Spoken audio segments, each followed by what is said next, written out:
오늘 읽은 말씀 중심으로 해서 결혼과 축복이라고 하는 제목으로 말씀 은혜를 함께 나누려고 합니다. 우리가 지금 이제 계속해서 룻기를 주일날 예배 때 함께 살펴보고 있습니다. 오늘 이제 13번째 시간이 되었는데요. 자, 이제 오늘 우리가 방금 읽었던 것처럼 마침내 보아스와 룻이 결혼을 하게 되었습니다. 그리고 그 결혼에 대한 증인으로 베들레헴 성읍의 장로들과 모든 백성들이 증인으로 서게 되었고, 그리고 그 결혼식에 이제 이 장로들과 백성들이 보아스와 룻을 축복하는 기도가 11절 12절에 기록이 되어 있습니다.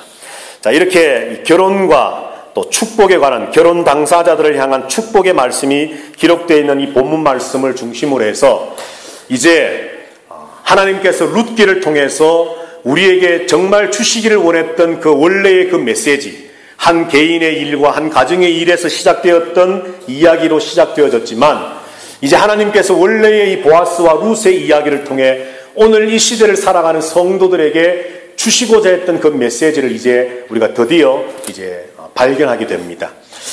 이 룻기는 4장으로 되어 있는데 각 장마다 대표되는 단어들이 있습니다. 1장은 고통이라고 하는 마라라고 하는 고통이라고 하는 단어가 어떤 핵심 단어일 겁니다. 2장은 은혜입니다. 은혜, 헤세드. 그리고 3장에 가서는 하나님의 안식, 마노아흐라고 하는 히브리어로 표현되는 하나님의 참된 안식, 하나님께로 나아가고 하나님과의 관계가 회복되어지고 사람이 있어야 할 그 자리에 바로 서게 되는 것이 참된 안식이고, 이제 4장에 와서 어떤 핵심적인 단어를 우리가 뽑는다면 찬양입니다. 찬송. 그런데 그것은 복이라고 하는 말로 룻기에 많이 등장을 했죠. 바라크라고 하는 말로. 자, 이렇게 고통에서 시작되어져서 하나님의 은혜와 긍휼과 사랑, 그리고 하나님이 주시는 참된 안식, 그리고 4장으로 와서 마침내 하나님의 복과 하나님을 찬양하는 자리에서 정말 넘쳐난 기쁨과 감사와 만족으로 4장이 마쳐지고 있습니다. 자, 그런데 이 4장 말씀 속에 등장하는 많은 인물들이 있지만 그 가운데 핵심되는 주인공 역할을 하는 세 종류의 사람이 신랑 되는 보아스와 신부인 룻과 그리고 새롭게 태어나는 새로운 생명, 아기, 이제 오벳이라고 하는 아이인데, 이제 그 새로운 생명이 태어나는 것에 대한 이야기로 이 룻기 4장이 전개가 되어지고 있습니다. 자, 그래서 이 신랑 되는 보아스, 신부 된 룻, 그리고 새롭게 태어날 아기, 새로운 생명, 이 새로운 세 명의 주인공들을 중심으로 해서 오늘 우리가 결혼이라고 하는 주제와, 그리고 그 결혼이라고 하는 주제가 단순히 한 남자와 한 여자의 어떤 만남과 결혼과 한 가정을 이루는 것으로만 끝나는 것이 아니라 이것이 교회로 연결되어서 오늘날 이 시대를 살아가는 우리들에게 교회를 향한 하나님의 말씀인 것을 우리가 한번 생각을 해보면서 하나님의 말씀을 나누려고 합니다. 자, 그런 말씀들을 함께 생각하기 전에 오늘 우리가 읽은 본문 말씀 속에 기록된 말씀이기 때문에 7절, 8절 말씀을 한번 먼저 주목을 해보려고 합니다. 7절, 8절의 말씀에 보면 우리가 지난주에 살펴보았던 것처럼 등장했던 아무개 씨, 무명의 사람이 원래 기업 물을 1순위의 사람이었지만 그가 6절 말씀에 있는 것처럼 나는 내 기업에 손해가 있을까 하여 나를 위하여 물으지 못하겠다 말했던 그 아무개 씨가 다시 등장을 하면서 이제 자기의 권리를 포기하고 자기의 모든 그 기업 물을 자로서의 권리를 이제 보아스에게 이양한다라고 하는 의미의 신발을 벗어서 던지는 그 모습이 오늘 본문의 7절에 기록됩니다. 옛적 이스라엘 중에는 모든 것을 무르거나 교환하는 일을 확정하기 위하여 사람이 그의 신을 벗어 그의 이웃에게 주더니 이것이 이스라엘 중에 증명하는 전례가 되었다라고 말합니다. 자, 그런 전례가 있는 것처럼 8절 말씀에 이에 그 기업 물을 자가 보아스에게 이르되 네가 너를 위하여 사라 하고 그의 신을 벗었다 말합니다. 이제 자기 신을 벗어서 보아스에게 주면서 나는 기업 물을 자로서의 1순위의 책임을 포기한다. 네가 이 책임을 져라 하면서 신발을 벗어 줍니다. 그런데 오늘 우리가 주목해 보기를 원하는 한 문구가 뭐냐 하면 8절 중간쯤에 있는 네가 너를 위하여 살아 하는 말입니다. 자, 여러분들, 이 아무개 씨가 6절에서 뭐라 그랬습니까? 자기가 기업 물을 자로서의 책임을 질 수 없었던 이유를 뭐라고 말했었지요? 내게 손해가 있을까봐, 내 기업에 손해가 있을까봐 나 자신을 위해서 나는 할 수 없다 했습니다. 그런데 보아스에게 지금 뭐라 그럽니까? 너를 위해서 해라 그럽니다. 여기 너를 위해서라고 되어 있는데 히브리어를 직역해보면 너의 유익을 위해서 살아 이 말입니다. 너의 유익을 위해서. 아니 앞뒤가 맞지 않지 않습니까 여러분? 나를 위해서는 손해가 될까봐 못하겠다 했는데 남에게는 너의 유익을 위해서 살아. 이거 참 앞뒤가 맞지 않고 표리가 부동하고 말 바꾸기의 명수 아닙니까? 나를 위해서는 손해가 될까봐 못하겠다 나는. 그런데 흔히 하는 말로 내가 먹지 못할 것 계획이나 준다 이런 식으로 야 이거 좋은 거야 너 해 뭐 이런 식으로 사람을 속이면서 보아스에게 너의 유익을 위해서 너를 위해서 살아 이렇게 지금 말을 합니다. 자, 그런데 중요한 것은 이 사람의 표리부동과 이 사람의 앞뒤가 맞지 않고 자기가 앞에서 말했던 것과 뒤에서 맞지 않는 논리적으로 모순되는 이것을 우리가 주목해 보려고 하는 것이 아니라 이 아무개 씨가 이처럼 책임지지 않는 기업 물을 자로서의 자격이 없는 그래서 그 일을 행하지 아니함으로 하나님의 축복을 얻지 못하는 자로 전락해 버린 사람의 입을 통해서 우연하게 내뱉은 말이었지만 실제로 보아스가 어떻게 되었느냐를 우리가 한번 생각해 볼 필요가 있다는 거죠. 그는 자기가 책임지지 않으려고 보아스에게 그럴싸하게 포장해서 너의 유익을 위해서 네가 살아, 네가 좀 사면 어떨까? 라고 하는 말로 던지며 보아스에게 자기의 권리를 포기하고 이양해 버렸지만 결국 결과는 그가 말했던 그대로 보아스에게 엄청난 유익으로 찾아오게 되었다는 것이죠. 왜 그렇습니까? 룻과 결혼함으로 보아스는 오벳이라고 하는 상속자를 낳게 되고 그리고 다윗의 조상이 되어지고 예수 그리스도의 조상이 되어지고 하나님께서 역사하시고 살아계셔서 함께 하시는 그 놀라운 그 하나님 나라의 일에 쓰임받는 인물 되게 되었다는 겁니다. 그냥 간단하게 한번 생각해 보면 이 아무개 씨가 자기가 그런 사람 될 수 있었음에도 불구하고 내게 손해가 될지 몰라 나는 하지 않겠다라고 보아스에게 떠넘기면서 자기도 생각지 못하고 했던 말이었겠지만 아니면 어쩌면 속으로 악한 의도를 가지고 좀 보아스가 제발 좀 받아주었으면 하는 말 어떤 의미를 가지고 너의 유익을 위해서 네가 좀 사라고 말했을지 모르지만 인간의 이러한 악한 계획과 생각과 말들을 하나님은 결국은 복되게 만들어 가신다는 사실입니다. 오늘 이것이 바로 8절에 있는 내가 너를 위해 살아. 우리 인간적인 시각으로 보면 이렇게 못된 사람이 있나, 이렇게 표리부동한 사람이 있나, 이렇게 모순적인 사람이 있나라고만 우리가 생각할 수 있지만 한 걸음 더 깊이 들여다보아서 인간의 말 실수도 인간의 악한 생각과 말들조차도 하나님은 결국 하나님의 선하신 방향으로 이끌어 가신다는 사실입니다.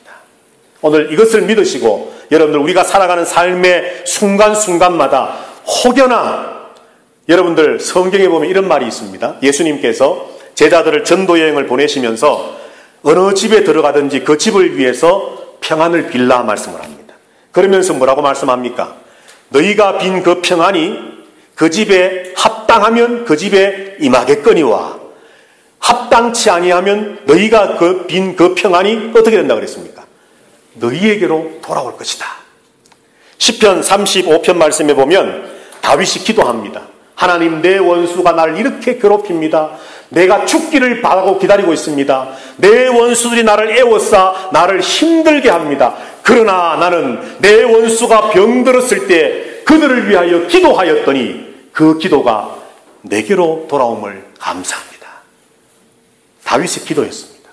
나를 죽으라고 괴롭히고 힘들게 하고 핍박하는 원수들이 있는데 다윗은 똑같이 이에는 이 눈에는 눈 하면서 복수한 것이 아니라 그 원수가 병이 들어 죽어갈 때 하나님 저 원수를 불쌍히 여겨주십시오. 하나님 저 원수를 긍휼히 여겨주십시오. 고쳐주십시오. 기도했더니만 그 원수는 그 축복의 기도를 받을 만한 그릇이 준비되지 못하니까 하나님이 그 모든 축복의 기도를 다윗에게 돌아오게 하셨다는 겁니다. 예수님도 똑같은 말씀 하셨지 않습니까? 오늘 본문의 내용이 바로 그렇게 연결해서 우리는 한번 생각해 볼 수 있습니다. 아무개 씨가 어쩌면 무슨 의도인지 사실 우리는 알 수 없지요. 성경에 자세하게 기록이 없기 때문에. 그러나 이 사람이 앞에서 했던 말들을 볼 때에 아마도 좋은 뜻은 아니었을 겁니다. 보아스를, 책임을 보아스에게 왕창 다 짊어지우기 위해서, 네 유익을 위해서, 야, 좋은 거야, 괜찮은 거야, 네가 좀 해봐, 이렇게 하면서 악한 뜻에서 했다 할지라도 결국은 하나님이 그가 말했던 말 그대로 되게 하신다는 겁니다. 이런 예는 성경에 참 많습니다, 여러분. 예수님 십자가에 못 박히시는 당시에 제사장이, 대제사장이었던 가야바도 한 사람이 온 백성을 위하여 죽는 것이 더 낫다, 자기도 모르고 말했지만 결국은 예수 그리스도가 백성을 위해 죽으시는 어린 양 속죄제물이 되심으로 하나님은 가야바가 알지 못하고 말했던 그 말에 그대로 행해지게 하심으로 인류의 구세주가 되게 하시는 하나님의 역사를 만들어 나가시는 거거든요. 여러분들에게 어떤 핍박의 말이 있고 좋지 못한 말이 있고 환경이 닥쳐오고 어려운 것들이 닥쳐온다 할지라도 여러분, 만약에 내가 하나님 앞에 정말 믿음으로 온전히 서가기를 노력하고 있고 그렇게 살아가고 있다면 염려하지 마십시오. 이 아무개 씨의 이런 말들이 보아스에게는 실제로 유익함으로 돌아왔음을 우리가 기억할 필요가 있다는 것이죠. 자, 이제 본문으로, 실제 본문으로 오늘 우리가 생각하려고 하는 주제로 들어가서 결혼과 축복에 관해서 한번 말씀을 해보려고 합니다. 이미 다들 결혼을 하셨고, 혹시 오늘 오신 우리 공부하러 오신 분 아직 미혼이십니까? 결혼했습니다. 결혼하셨습니까? 총각 같은데. 예, 다들 이렇게 결혼을 하셨고 미혼이 혹시 계신다면 잘 들으십시오. 결혼에 대한 성경적인 정의를 여러분들이 오늘 가지셔야 됩니다. 자, 오늘 본문에 이제 9절 10절 말씀에 보면 결혼에 관한 말씀이 나옵니다. 이제 결혼했다, 결혼식을 올렸다는 말은 없지만 오늘 본문에 보면 이제 결혼식이 이루어지면서 보아스가 증인들 앞에서, 장로와 모든 백성들 앞에서 이제 서약하는 내용 두 가지가 있습니다. 그 첫 번째가 뭐냐 하면 9절 말씀에 보면 내가 엘리멜렉과 기련과 말론에게 있던 모든 것을 나오미의 손에서 산 일에 너희가 오늘 증인이 되었고, 다시 말해서 룻과 결혼하는 모든 과정에 있었던 일에 대해서 너희가 증인이 되었고, 그 다음 10절에 보면 말론의 아내 모압 여인 룻을 사서 나의 아내로 맞이하여 그 죽은 자의 기업을 그의 이름으로 세워 그의 이름이 그의 형제 중과 그곳 성문에서 끊어지지 아니하게 하며 너희가 오늘 증인이 되었느니라. 이제 결혼이 되어졌고 결혼 이후에 보아스가 서약합니다. 내가 기업물을 자로서의 책임과 의무와 모든 일들을 충실하게 내가 이행하겠음에 대한 이 약속에 여러분들이 증인입니다 라고 이제 서약을 합니다. 그리고 11절에 보면 성문에 있는 모든 백성과 장로들이 이르되 우리가 증인되나니 라고 나옵니다. 자, 9절, 10절, 11절에서 증인된다라고 하는 말이 세 번이 반복되면서 결혼이라고 하는 이 모티브, 결혼이라고 하는 이미지, 그림 속에 중요하게 떠오르는 단어가 바로 증인이라고 하는 말입니다. 증인. 자, 이것은 우리에게 도대체 무엇을 이야기하려고 하는 걸까요? 왜 하나님께서는 보아스와 룻의 결혼을 그리면서 보여주시면서 증인이라고 하는 말, 증인되었다라고 하는 말을 세 번 반복을 하시면서 결혼의 그 그림 이미지 속에 이 상황 속에 증인이라고 하는 단어를 반복하시면서 도대체 오늘 성경을 읽는 우리들에게 무엇을 전달하려고 하나님은 하시고 계실까라고 하는 겁니다. 자, 여러분들 창세기 말씀에 보면 2장 24절에 하나님께서 아담과 하와가 이제 결혼하는, 맺어지게 되는 모습들을 그리시면서 남자가 부모를 떠나 자기 아내와 한 몸을 이루어 연합할지니라 하는 말씀을 기록을 해놓았습니다. 거기 보면 중요한 동사 두 가지가 나오는데 떠난다는 동사와 연합한다는 동사가 나옵니다. 자, 남자가 부모를 떠났다라고 하는 이 말은 독립했다는 것이죠. 그런데 그 독립은 단순한 독립을 의미하는 것이 아닙니다. 이 독립은, 부모를 떠났다라고 하는 이 독립은 새로운 가정, 새로운 가족, 새로운 사회 구성체, 이 가장 기초의 사회 구성체인 가정이라고 하는 것을 새롭게 세우고 창조했다라고 하는 의미가 거기에 포함되어 있습니다. 그렇기 때문에 결혼은요, 남자와 여자가 만나서 스파크가 팍 일어나고 사랑해 하고는 결혼하자 해서 그냥 그것이 결혼이 아닙니다. 그것도 결혼의 일부이지만 그리스도인들에게 있어서 결혼은, 성경이 우리에게 말씀해 주시는 결혼은 부모를 떠난다라고 하는 말처럼, 독립한다는 말처럼 이제 남자와 한 여자가 만나서 하나님이 세우신 가정이라고 하는 새로운 공동체를 새롭게 만들어 세워나간다라고 하는 의미가 거기에 포함이 되어 있는 겁니다. 그러니까 결혼하는 남녀는 그저 사랑에만 젖어서 사랑만 할 것이 아니라 그리스도인 된 가정을 이룬 남자와 여자, 한 가정의 남편과 아내는 하나님께서 우리를 통해 하나님이 원래 목적하시고 계획하셨던 가정이라고 하는 최초의 그 공동체를 하나님의 은혜 가운데 세워나가는 하나님의 그 창조의 역사를 우리가 대행하고 있다라고 하는 의식을 가지고 결혼해야만 합니다. 자, 두 번째로 연합한다는 말이 있죠. 부모를 떠나서 자기 아내와 한 몸이 되어 연합할지니라, 그렇게 말씀합니다. 한 몸이 되어 연합한다. 자, 이것은 뭐 단순히 동침한다는 의미 이상의 것입니다. 남자와 여자가 한 몸이 된다, 이심동체, 뭐 몸은 다르지만 마음이 하나다, 이 정도의 의미를 벗어나는 겁니다. 무슨 의미가 있느냐면, 연합한다라고 하는 것은 아담과 하와에게는 둘밖에 아직 없는 상황이지만 점점점 세월이 지나면서 이 결혼이라고 하는 제도와 결혼이라고 하는 이 관계를 통해서 하나님께서는 남자와 여자가 부모를 떠나 연합해서 한 몸을 이루는 그 연합을 통해서 그 가정의 연합이 곧 공동체의 연합으로 확장되고 연결되어질 것을 하나님은 요구하고 기대하시는 것이죠. 그래서 결혼이라고 하는 것은 남자와 여자가 결혼함으로 두 사람이 사랑하고 두 사람이 좋아서 그냥 결혼해서 가정을 이루자, 그래서 우리가 행복하게 살자, 여기서 끝나는 것이 아니라 성경이 말씀하는 결혼은 두 사람의 연합과 함께, 조금 전에 처음 떠났다라고 하는 말이 한 가정을 창조하고 세워나가는 것이라 말씀했던 것처럼 우리 외에 또 다른 가정이 있는 그 모든 가정들이 가정 안에서 남자와 여자가 연합함과 같이 공동체 전체 안에서 각 가정들이 함께 연합해 나감으로 하나님이 기대하시고 계획하셨던 그 큰 가정, 큰 바운더리 안에서의 하나님의 가정 공동체를 세워 나가게 하심, 이것이 바로 하나님이 결혼이라고 하는 제도를 통해 요청하고 요구하시는 것입니다.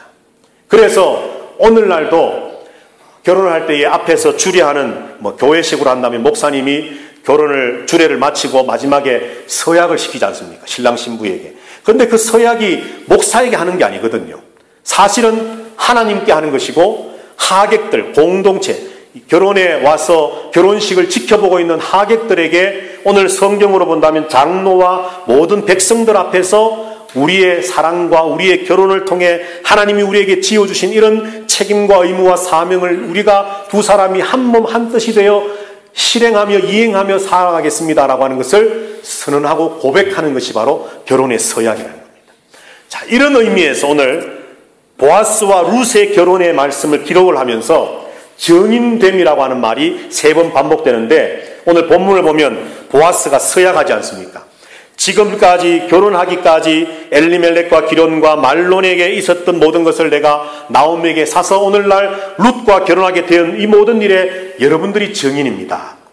그 결혼식이기까지의 모든 전 과정에 대한 증인이 바로 여러분들입니다. 그리고 앞으로 내가 결혼한 뒤에 기업 물을 자로서 나 보아스는 내 욕심만 챙기는 것이 아니라 이미 죽은 자 말론과 엘리멜렉의 이름을 세울 것이고, 하나님이 율법에 말씀하신 그대로 그들의 이름이 이 성읍에서 끊어지지 아니하도록 내가 수행해야 할 기업 물을 자로서의 책임과 의무를, 사명을 다하겠습니다.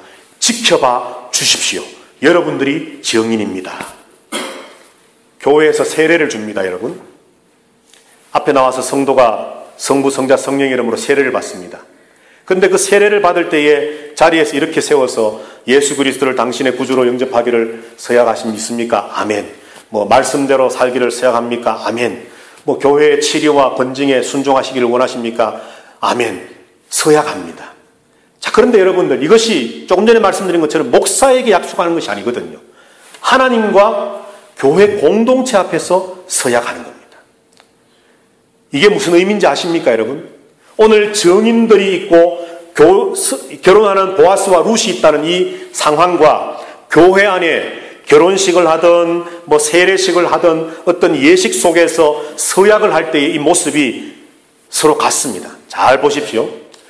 우리 아름다운 교회, 예를 들어서 새로운 성도가 오셔서 시간이 지나서 그의 신앙이 어느 정도 자라고 성숙해져서 이제 세례 받을 만한 어떤 믿음의 분량이 되었다라고 판단이 되어서 이제 우리가 교육을 하고 세례를 줍니다. 그래서 그가 서약하고 세례를 받습니다. 온 성도들이 그를 위해 같이 아멘합니다. 그때부터 세례받는 당사자는 자기가 서약한 대로 성도들 앞에 자기가 약속하고 말한 대로 살아가야 할 책임과 의무가 주어지는 겁니다. 그리고 그것을 함께 지켜보면서 함께 아멘으로 화답했던 여러분들은 어떤 책임과 의무가 주어지느냐 하면 그가 과연 믿음으로 바로 살아가고 있는지 없는지를 도와주고 버팀목 역할을 해주고 좀 표현을 약간 뉘앙스가 그렇습니다만 이렇게 지켜봐주는 역할을 해야만 합니다. 이것이 바로 공동체입니다. 결혼이 바로 그러했습니다. 유대인들에게. 결혼식을 할 때에 그저 두 사람이 남녀간에 사랑해서 야, 우리가 서로 사랑하니까 우리 뜻이 맞으니까 결혼하자, 끝, 이게 아니라 우리의 결혼은 하나님 앞에서와 증인들 앞에서 지금까지 결혼이 되어지기까지의 모든 과정을 잘 알고 있는 증인들이요, 앞으로 결혼 이후에 우리의 삶이 이러해야 될 것을 우리가 서약하는데, 오늘 보아스로 친다면 내가 기업 물을 자로서 그 책임과 의무를 내가 반드시 행하겠습니다. 죽은 자들 엘리멜렉과 그리고 기련과 말론의 모든 그 이름이 끊어지지 않도록 내가 룻에게서부터 나는 상속자를 통해 그 의무와 책임을 다하겠습니다. 여러분들이 정의입니다. 지켜봐 주시고 내가 혹시 그 일을 하지 않을 때에 나를 채찍질해줘서 그 일을 할 수 있도록 나를 다시 바른 길로 돌아올 수 있도록 여러분들이 어떤 동력자가 되어주십시오.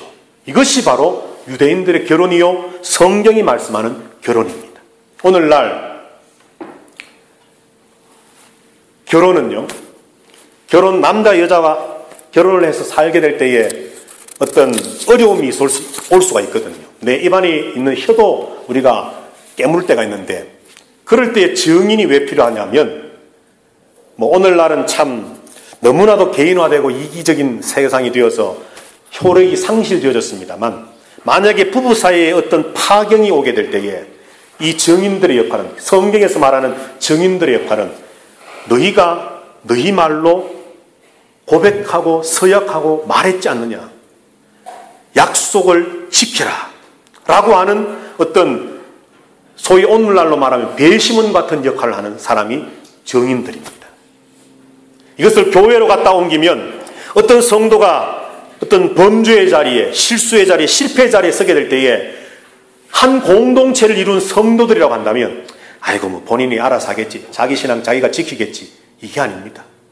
그의 아픔을 함께 감싸 안아야 되고, 그의 실수와 실패와 죄의 문제를 내 문제인 것처럼 내가 눈물 흘리며 애통해하며 그렇게 하지 못하는 그를 위해 마치 내가 그런 것처럼 증인되어져서 함께 나아갈 수 있는, 그래서 때로는 가슴 아플지 모르지만 쓴소리를 해주면서 네가 주님 앞에 서약하고 세례받은 성도인데 하나님의 말씀대로 살겠다고, 하나님의 은혜 가운데 살겠다고, 예수를 주인 모시고 살겠다고 네가 그렇게 서약했는데 오늘날 네 모습이 뭐냐 라고 말해줄 수 있는 증인의 역할을 해줄 수 있는, 그것이 바로 진정한 교회 공동체라는 것이죠.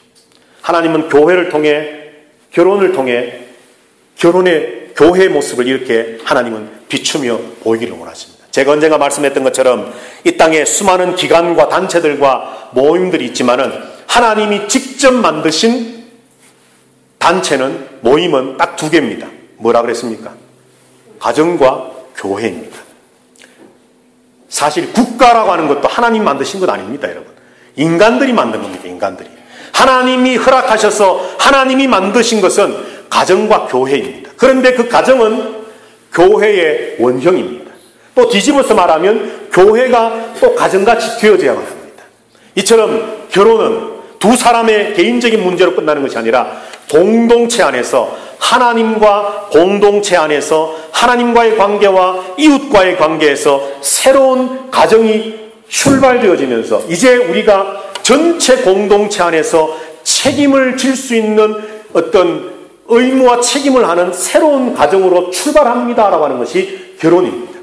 교회가 마찬가지고 성도의 탄생이 마찬가지라는 거죠. 예수 그리스도가 십자가에 피 흘려 죽으심으로 이제 그 공로를 힘입어서 교회가 탄생되어지고 그 교회가 하나님의 은혜 가운데 확장되어지고 성장되어져 가는 것처럼 이제 하나님께서는 결혼이라고 하는 제도를 통해 한 남자와 한 여자의 결혼을 통해서 그리고 그들의 어떤 서로 간의 헌신과 희생을 통해서 하나님은 하나님이 원하시고 기획하시고 계획하셨던 가정 안에서의 부흥과 성장이 하나님이 원래 의도하셨던 하나님 나라의 모습들을 엿보도록 하나님은 계획해 놓으셨다는 것이죠. 오늘 저와 여러분들의 가정들이 이런 가정들 되면 좋겠습니다. 또 저와 여러분들이 증인의 역할을 바로 할 줄 아는 성도 되면 좋겠습니다. 정말 우리 아름다운 교회가 여러분들 하나님이 원하시는 공동체가 되면 좋겠습니다. 자, 이제 더 본론으로 한 걸음 더 나아가서 이제 11절, 12절 말씀입니다. 이제 축복의 내용이 나오는데 우리 다 같이 한번 11절, 12절 말씀을 같이 읽어보도록 하겠습니다. 시작.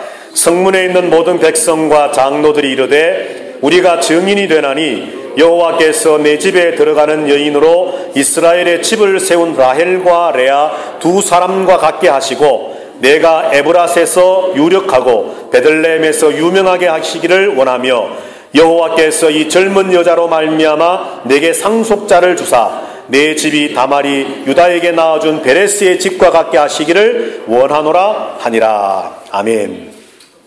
자, 결혼식이 이제 이루어지고 증인석에 있던 장로와 모든 백성들이 증인 되겠다. 자기들이 이제 말하면서 룻과 보아스, 신랑과 신부를 축복하는 내용이 11절, 12절에 기록되어 있습니다. 세 가지입니다. 자, 오늘 이제 이 말씀이 중요한 말씀인데 그 첫 번째 축복이 뭐냐 하면 11절에 보면 중간쯤에 여호와께서 내 집에 들어가는 여인으로 이스라엘의 집을 세운 라헬과 레아 두 사람 같게 하시고 라고 하는 말입니다. 첫 번째 축복의 내용입니다. 룻을 축복하는데 룻이 라헬과 레아 같기를 원한다 라고 하는 겁니다. 자, 라헬과 레아는 누구의 부인들이었습니까?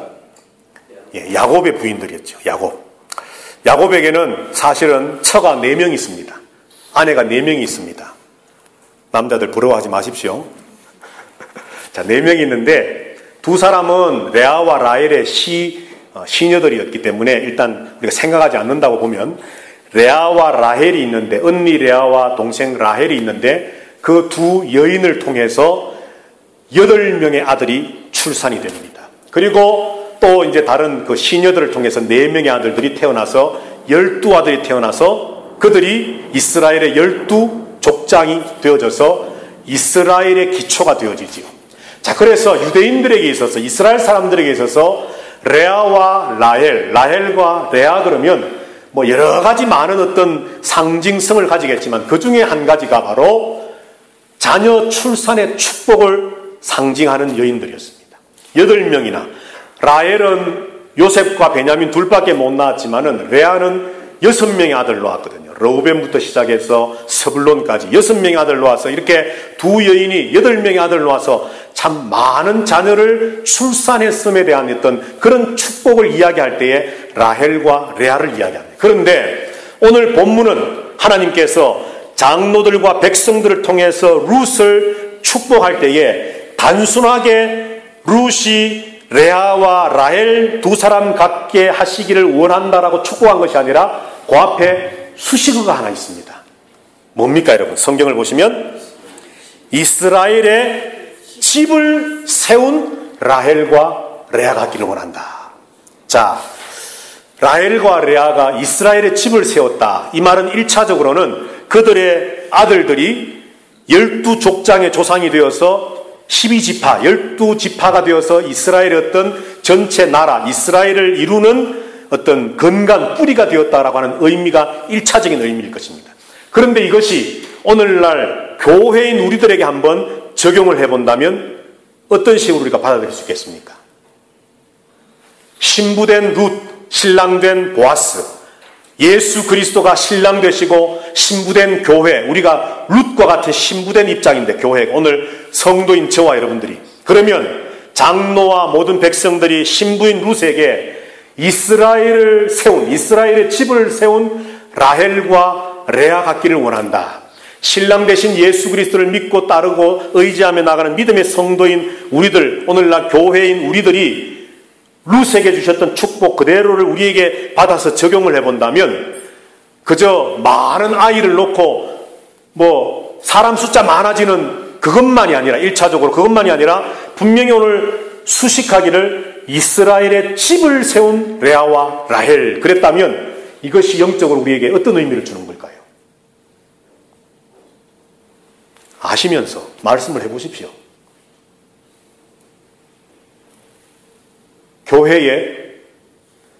교회가 참 이스라엘, 그렇죠? 교회가 참 교회 되어지도록 교회를 바로 세워나가는 일이 저와 여러분을 통해 있게 되기를 축복하는 것입니다. 믿으십니까, 여러분? 교회는 영적으로 부흥해야 됩니다. 교회는 양적으로 성장해야 됩니다. 그 둘 중에 어느 한 가지만 있어서 안 됩니다.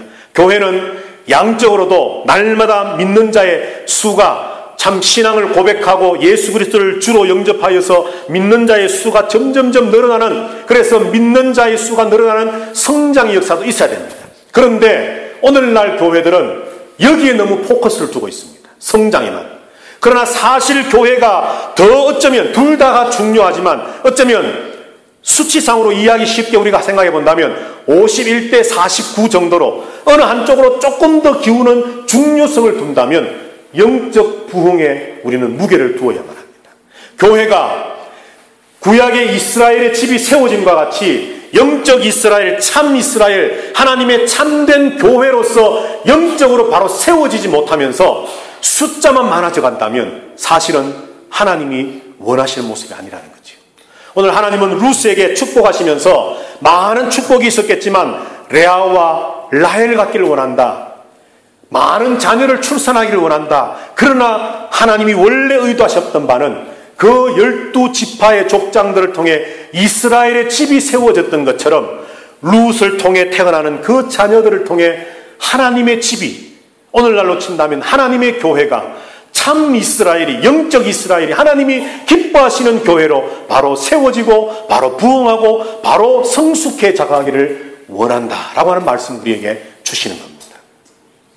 결혼을 통해 한 가정이 남자와 여자가 만나 한 가정을 이루므로 참으로 자녀가 태어나고 그 자녀가 태어나서 아름다운 가정이 점점점 이렇게 세워져 가면서 그 가정 속에 하나님의 임재하심과 하나님의 함께하심과 하나님의 동행하심과 하나님의 복주심이 그 가정 안에 넘쳐나야 되는 것처럼 교회도 그러합니다.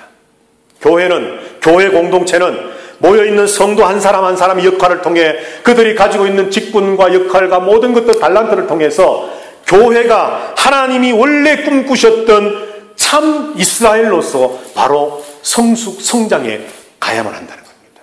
이것이 오늘 저와 여러분들에게 주어진 사명입니다. 오늘 우리 아름다운 교회 성도들 모두가 이스라엘의 집을 세워나가는 신부된 교회, 신부된 성도들 다 되시기를 주님의 이름으로 축복합니다. 자, 두 번째로 오늘 본문의 말씀에 보면 두 번째 축복이 있습니다. 11절 하반절에 보면 네가 보아스지요. 보아스가 에브라스에서 유력하고 베들레헴에서 유명하게 하시기를 원한다라고 말합니다. 누구를 통해서, 누구로 말미암아? 룻 부인 되는 룻을 통해, 룻으로 말미암아 룻과 결혼해서 좋은 아내를 맞이함으로 그 아내 덕분에 보아스가 유력하고 유명한 사람이 되기를 원한다라고 장로와 백성들이 축복하고 있습니다. 자, 여기 나오는 에브랏과 베들레헴이라고 하는 것은 사실은 같은 의미입니다. 베들레헴의 별명이 에브랏이죠. 우리가 이미 룻기 1장을 공부할 때 함께 말씀을 나누었습니다. 그런데 사무엘서에 보면은 다윗을 설명할 때 여러분, 다윗을 누구라고 설명하느냐 하면 에브라 사람 곧 베들레헴의 이새의 아들 다윗이라고 말합니다. 자, 다윗을 설명할 때에 굳이 성경은 이새의 아들 이렇게만 말해야 되는데 에브라 사람 베들레헴의 이새의 아들이라고 설명을 하면서 지금 오늘 이 룻기에서 룻기 1장을 시작할 때에 엘리멜렉이 에브라 사람인데 베들레헴을 떠났다라고 할 때에 엘리멜렉을 에브랏 베들레헴이라고 하는 장소와 엮어서 설명을 했고, 오늘 보아스가 룻과 결혼함으로 그가 유력한 사람이 되고 유명한 사람이 되기를 원하는데 굳이 베들레헴이라고는 말해도 되는데 에브랏 베들레헴 똑같은 장소를 다르게 예를 들어서 제 고향인 대구 옛날에 달구벌 그랬던 것처럼 달구벌에서 유력하고 대구에서 유명하기를 원한다 이런 식으로 한양, 서울 이런 것처럼 똑같은 장소지만 다르게 부르는 이름을 두 번 구태여 언급하면서 지금 룻기에서 말씀하고자 하는 것은 보아스가 누구처럼 되기를 원한다는 걸 의미하는 걸까요? 이 정도 설명을 했으면 다윗이죠, 다윗. 다윗과 같은 사람이 되어지기를 원한다는 겁니다. 자, 그런데 실제로 룻을 통해서 보아스가 에브랏에서 유력하고 베들레헴에서 유명하기를 원한다. 다시 말해서 영향력 있는 번성한 사람, 또 유명한 사람, 또 이렇게 참 칭찬을 받고 존경을 받고 인정을 받는 사람 되기를 원한다라고 룻을 통해 보아스가 그런 사람 되기를 원한다. 자, 이것을 또다시 한번 교회로 가져와서 오늘날 교회인 우리들에게 와서 적용을 해본다면 신부된 우리를 통해 신랑 되시는 예수 그리스도가 유력해지고 유명해진다? 어떤 의미겠습니까? 어떻게 해석하면 되겠습니까? 예? 잘하라고요? 신부인 우리가 잘해야 된다고요? 예. 우리가 늘 자주 쓰는 말, 신부된 우리를 통해 신랑 되시는 예수 그리스도가 영광 받으셔야 된다는 겁니다. 예. 여러분, 남편도 아내를 잘 만나야 되고 아내도 남편을 잘 만나야 됩니다.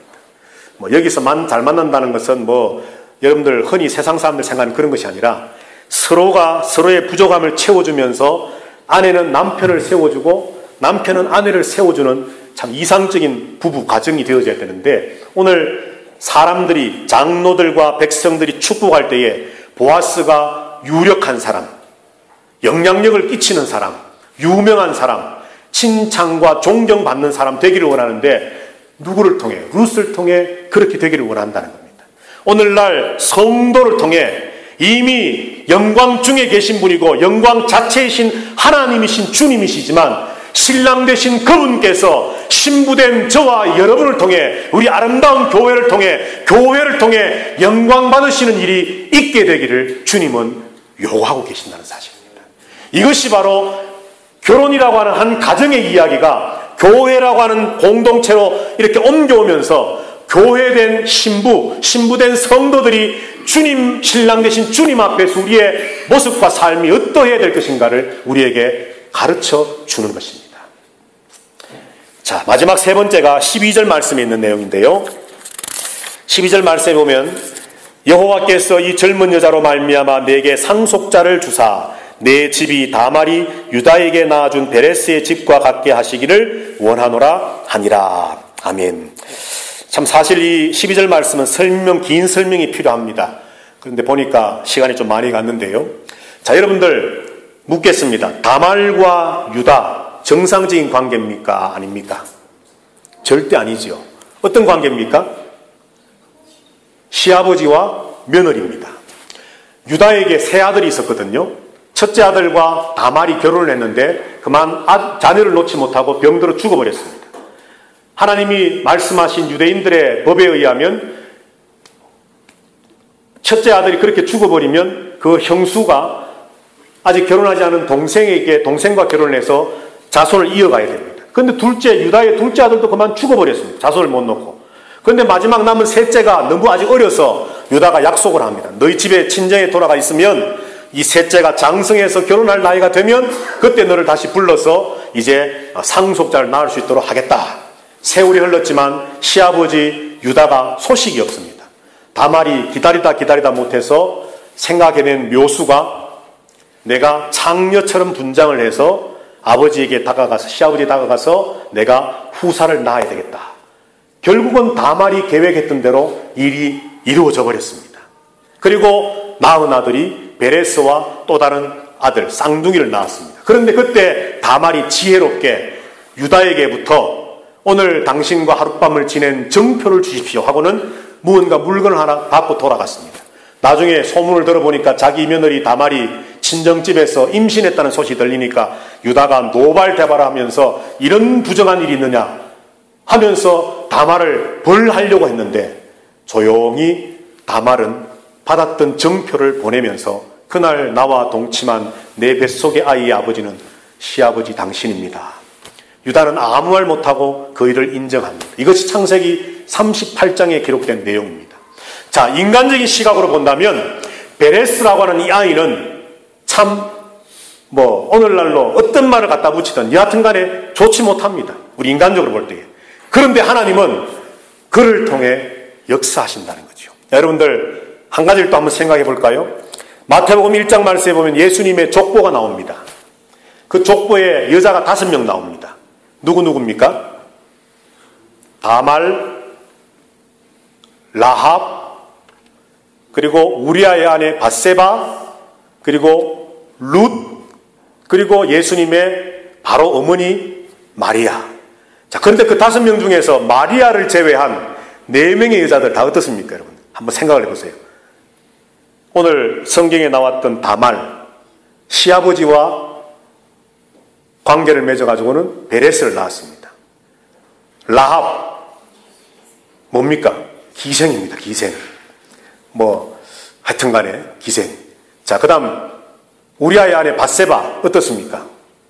다윗과 정상적인 관계입니까? 아니죠. 다윗이 간음해서 솔로몬을 낳았습니다. 자, 룻, 보아스와 정상적인 결혼을 했지만 이방 여인이었고 우여곡절 끝에 여하튼 간에 이스라엘 민족 안으로 들어와서 어떤 예수님의 족보에 기록이 됩니다. 자, 이 4명의 여인을 가만히 뜯어보면 사실 예수님의 족보에 올라간 것 자체가 순수하게 우리 인간적인 시각으로 본다면 차라리 지워버리고 싶은 이름들이지 않습니까? 사실 그죠?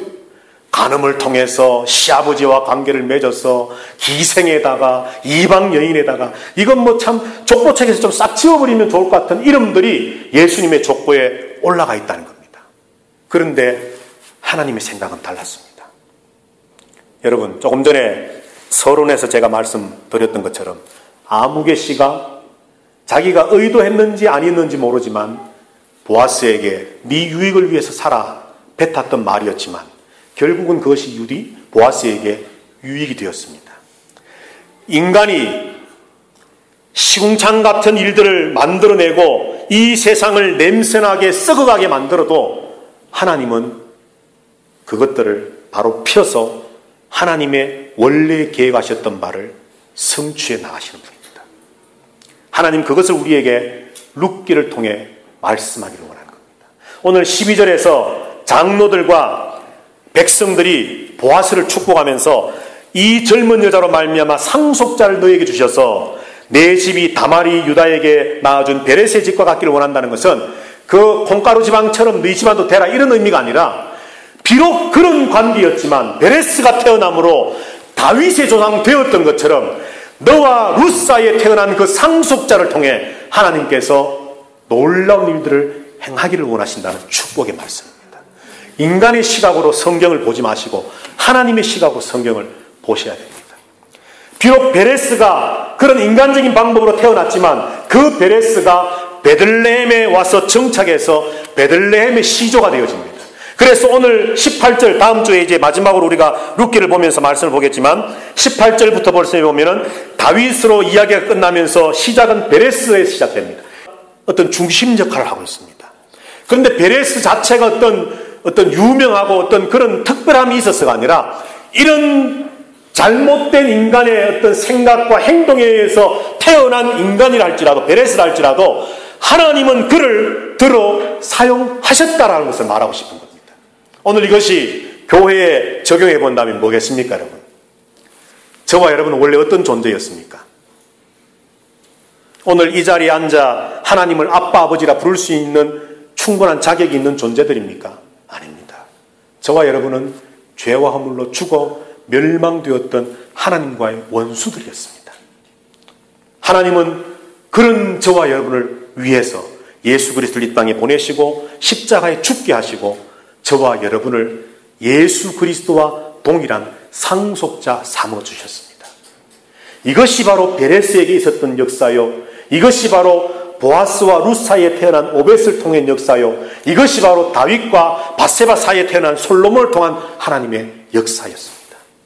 죄와 허물로 죽었던 존재였지만 더 이상 하나님의 사랑과 긍휼과 은혜를 받을 만한 아무런 자격과 조건이 없는 존재이지만 하나님 긍휼을 베푸셔서 우리를 살려주신 것으로만 끝난 것이 아니라 저와 여러분을 하늘나라 하나님 나라의 상속자 삼으심, 이것이 바로 교회 안에서 하나님이 이루어 나가시는 일이라는 겁니다.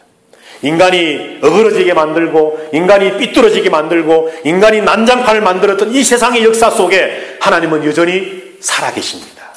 그 하나님은 원래 계획하셨던 그 구속의 역사를 인간이 잘못해서 저질러 놓은 그 일들을 바로 펴셔서 하나님이 원래 계획하시고 의도하셨던 대로 이끌어 나가시는 분입니다. 그래서 결국은 그 베레스를 통해 룻을 통해 보아스를 통해 다윗이 나게 하시고 마침내 때가 되어 예수 그리스도가 이 땅에 오게 하심으로 모든 인류의 죄와 허물로 죽었던 더 이상 베레스가 아니라 다윗의 조상이 되어지고 모압 여인 룻이 더 이상 이방 여인이 아니라 보아스의 아내가 되어지고 다윗의 조상 되어지게 하시는 놀라운 하나님 나라의 상속의 역사를 저와 여러분들에게도 주셨다는 것입니다. 이것이 바로 룻기를 통해 하나님 우리에게 말씀하는 겁니다. 자, 그렇다면 이제 이 룻기를 깨달은 저와 여러분들 해야 할 일은 뭐겠습니까? 바로 오늘 세 가지의 축복에서 우리가 살펴보았던 것처럼 이제 우리들이 하나님의 참 이스라엘, 참 교회를 이 땅에 세워나가야 할 의무와 책임을 다해야 합니다. 저와 여러분을 통해 주님의 영광이 나타나게 하셔야 됩니다. 그리고 죄와 허물로 죽었던 나를 하나님 나라의 상속자, 천국을 상속받도록 허락해 주심을 나아가서 증거하고 자랑하셔야 됩니다. 로마서 10장 말씀에서 보내지 아니하였으면 누가 전하리요? 전하지 아니하였으면 누가 들으리요?